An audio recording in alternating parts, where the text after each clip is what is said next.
Let's look at the math.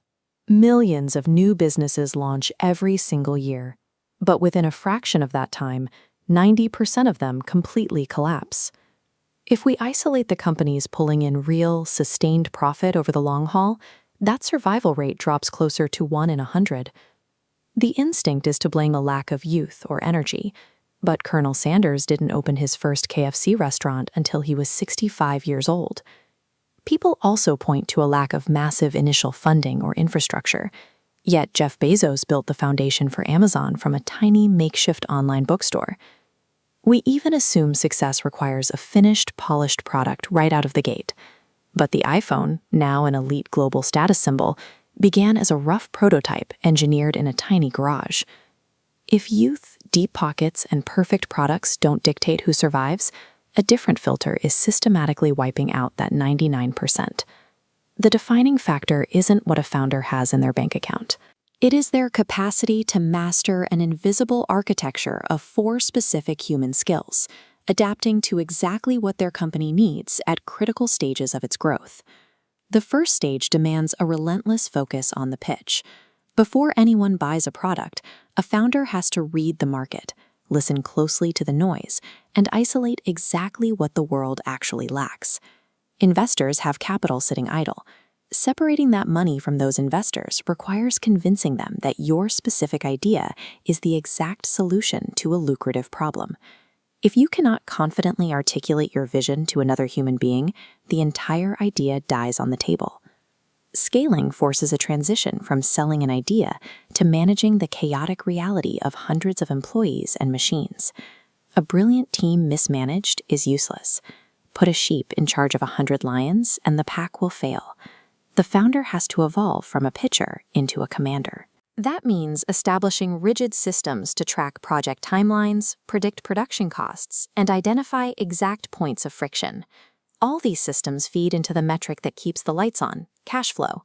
If operations cost more than they bring in, the structure suffocates. The momentum built during the pitch phase will tear the company apart if there isn't a robust management skeleton in place to support the weight. No market stays static. When the landscape inevitably shifts, the founder must evolve again, turning their attention to continuous, aggressive problem-solving. Think about early human limitations. Walking was too slow and exhausting, which forced the invention of the wheel. But a wheel pulled by an animal still hit a speed limit.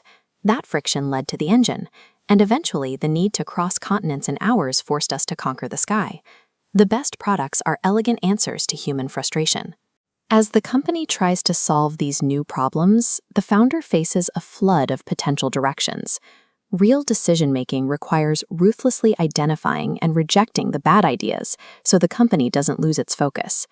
Once the company reaches its maximum scale, the mechanics of business take a back seat. The final evolution requires the founder to be, at their core, a decent and empathetic human. You cannot execute a massive vision alone. If the people running your systems are demoralized by toxic leadership, production stops. They need active support and motivation to keep pushing. That empathy extends outward.